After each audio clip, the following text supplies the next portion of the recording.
First off, it's Charles J. That just in case you ain't heard of me, they told me it was too late. But I promise that I'll be the first to speak. Most of these rappers, they fake. But you can't have your way, this ain't Burger King. Everybody said it won't be till they see smoke, then they realize they'd rather have turkey meat. What it do? It's 903 Boxing. I'm your host, Charles J. Say, man, what a hell of a day of boxing. It's nighttime in the Saudis, but it's daytime out here in America. Yeah, I think it's pretty dope card. So far, so motherfucking good. Listen, I was pulling for Jarrell Miller because black fans, we let mainstream media and we let the boxing world we threw them away. That's just how I feel. We just kind of said, white folks, you can get them. You know, kind of like I said, how we do the Dauphin cousin. We don't show up at his court hearings. The Dauphin cousin, we don't show up at his court hearings. We don't show up. We don't put money on his book. None of that. Motherfuckers shouldn't have been smoking crack. Where the fuck was you at? Why the fuck you didn't call me? And all that shit. But I'm saying we threw them away. Every time you know what was so disgusting? Throughout the whole fight, throughout the whole build-up, every time they talked about Jarrell Miller, and PEDs, and he popped for PEDs. We're going to have to see how he look without the PEDs. And the PEDs, he did test positive for steroids. He tested positive for steroids. They never mentioned it when Fatback Fury fight. They never mentioned it when Canelo fight. They never mentioned it when Oscar Valdez fight. They just never mentioned it. But it's just crazy, and I just think it's just so double standard. It's just so two-faced it. And so, it's just amazing. They only bring it up when black fighters pop dirty. I'm just noticing that. So, like I said, they're just the whole thing around him, and everybody say he don't deserve a chance. And I just feel like every man, you deserve a second chance, bro. And in my opinion, Jarrell Miller wasn't doing that. He just like when R. Kelly got popped doing the shit he was doing. He wasn't doing them, but what every other rapper and singer was doing. He just got caught. Just like Jarrell Miller. Jarrell Miller wasn't doing them, but what he seen a whole lot of other fighters doing. He saw a whole lot of other... See, this PED shit, we try to act like we don't know or it don't show. Listen, bro, it's a lot of fighters on them PEDs. And Jarrell Miller was one of them that said, you know what? AJ might be on that shit, or his team might... So, it was just a thing where he was doing what he seen other people doing. He just got caught. So... I think it's just disgusting the way the boxing world just constantly reminds him of what he done. It's just like when a black man go to prison and catch a felony.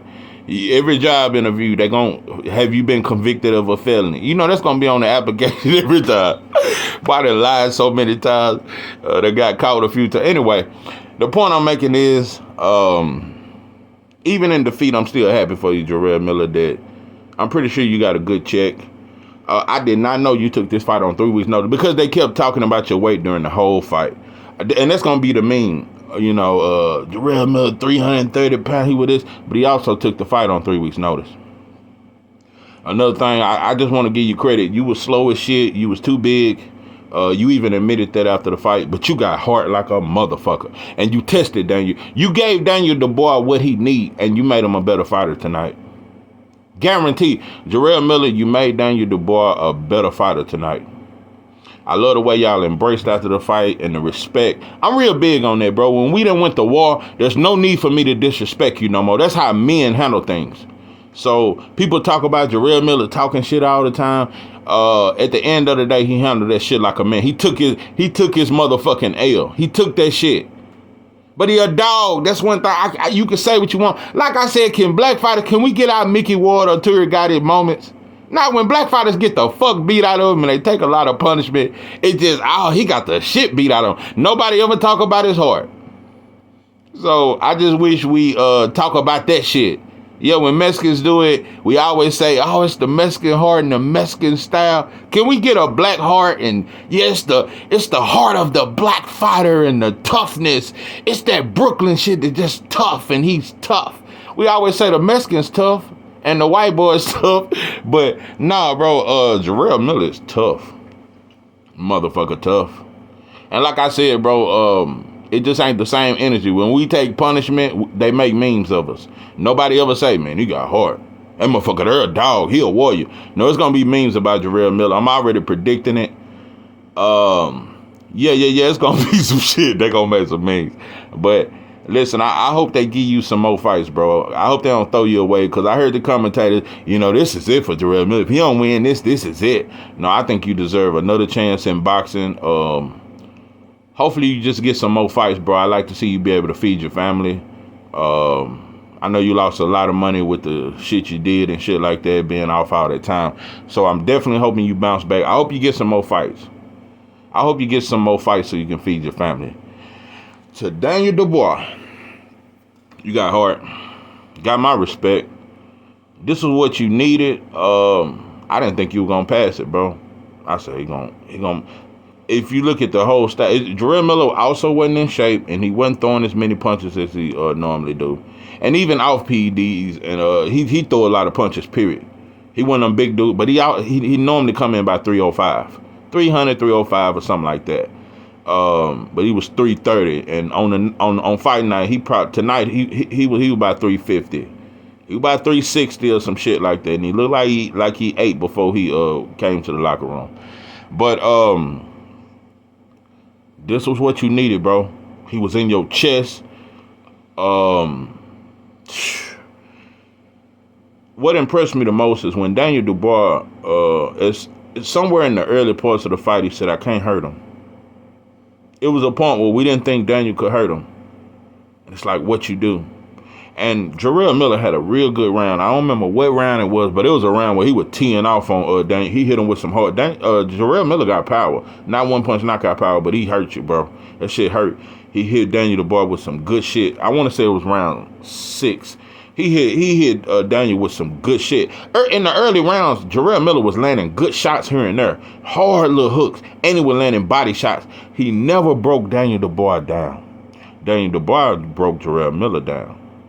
He couldn't break Daniel Dubois. Daniel Dubois' mouth was open in the third round because he took some shots early in that fight that had him, and he kept having to push him off him and all that shit, using all that energy. He was definitely tired. Daniel Dubois, I'm very proud of you. And also, I just got to keep reiterating the fact that you're supposed to be the unified heavyweight champion of the world, in my opinion. Man, they keep showing that shot. The more they show it, you just can't deny it, bro. That was a legit body shot, and you stopped them. So, a lot of fans didn't fight for you, particularly black fans. We didn't really fight for you. One of the reasons was because we all felt like you quit, bro.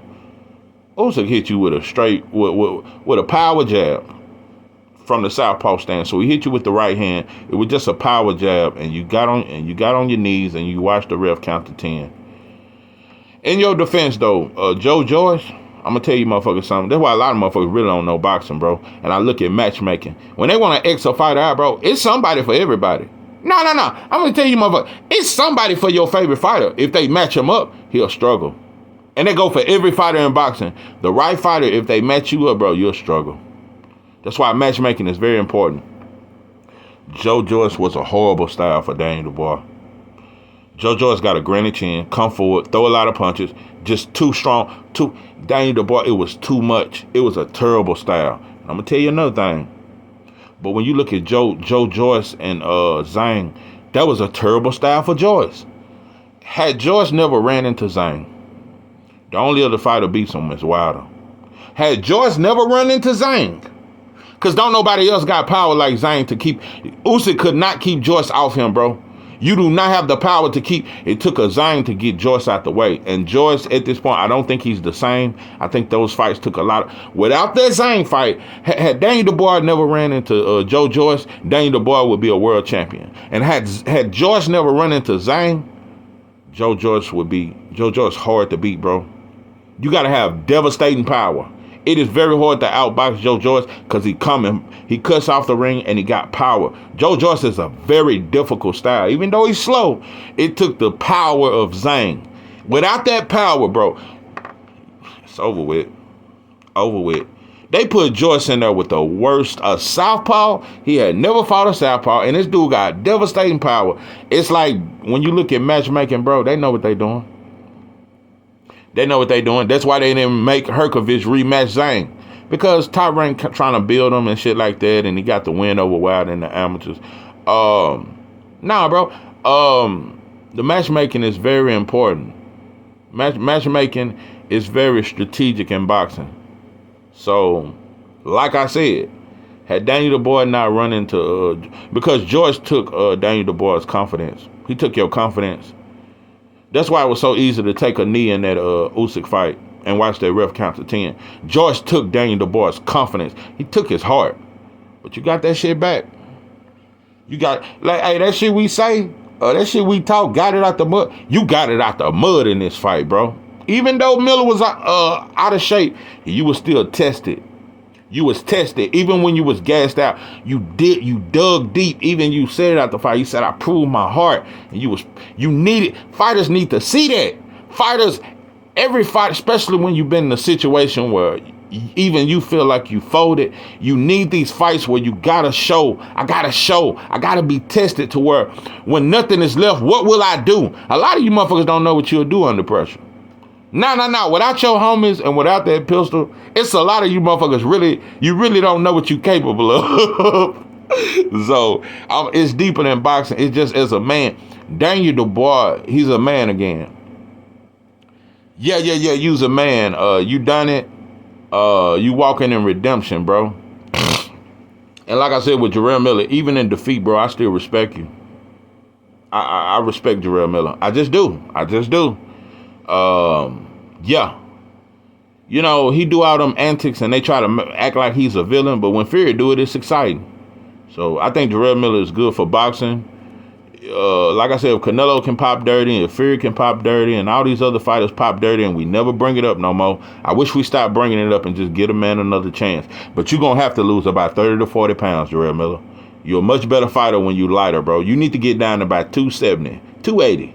270, 280, bro. That 330 shit is too much, bro. You're going to have to lay off them Big Macs. I know you eat Big Macs, bro. You can just tell. I know for sure you eat fast food late at night by 2 in the morning. I know that for sure. Bro. You be hitting up Whataburger, bro. I'm just saying. So, but like I said, they called you for this fight 3-week notice. A lot of times, promoters know what they do, and you know they do what they do. They do what they do. I just hope you get another shot to be on a big card. I really hope that for Jarrell Miller. I hope you get another shot, bro, to be on a big card. Like I said, you deserve a second chance. And I want to keep reiterating, they called you late for this fight. It ain't like you had 3-4 months to prepare. So, because a lot of people going to be talking about the weight. You didn't have a lot of time to prepare, but Daniel Dubois still won fair and square. And like I said, the biggest win for Daniel Dubois is the fact he got his heart back, bro. He got his heart back. Jarrell Miller landed right on his chin, landed uppercuts, hard left hooks that I done seen Jarrell Miller drop dudes with. He hurt Daniel Dubois several times. Daniel Dubois recovered and fought back.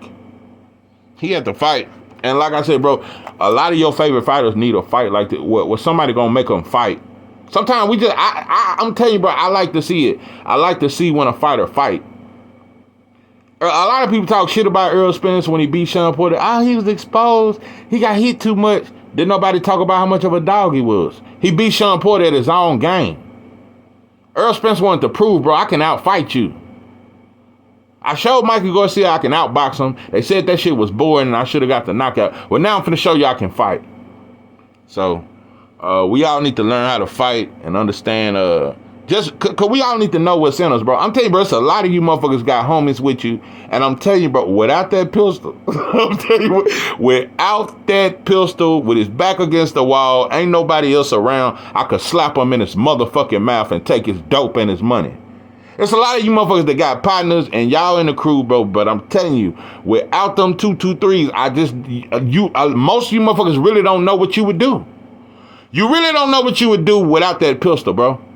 So, like I said, it's about digging deep, knowing where your heart at. And Daniel Dubois, you found yourself, you're going to be a better fighter. And I still say you should be the unified champion, heavyweight champion of the world. I had you beating Usyk. What's next for you? I'm going to tell you some wild shit. Daniel Dubois I think Joshua is a better boxer than Daniel Dubois. But Daniel Dubois do got power to hurt anybody. That's the best shit. You're not the best boxer. You good. I think you believe in your power again, and I think that's when you the best. Daniel Dubois must believe in his power. Keep working on your boxing. I think you was doing boxing very good. I don't think you're a terrible boxer. You're very good at boxing, but you're a better puncher. Daniel Dubois, that right hand, if you just believe in it a little bit more, it'll take you there. It'll get you through some shit. Believe in that right hook and keep throwing that uppercut. I love the uppercuts. But that right hand, bro, your right hand got dynamite in it. You just got to believe in it a little bit more, and you'll knock a lot of dudes out that motherfuckers think you'll lose to. So, yeah, this is 903 Boxing. I'm your host, Charles J. With that, I'm out.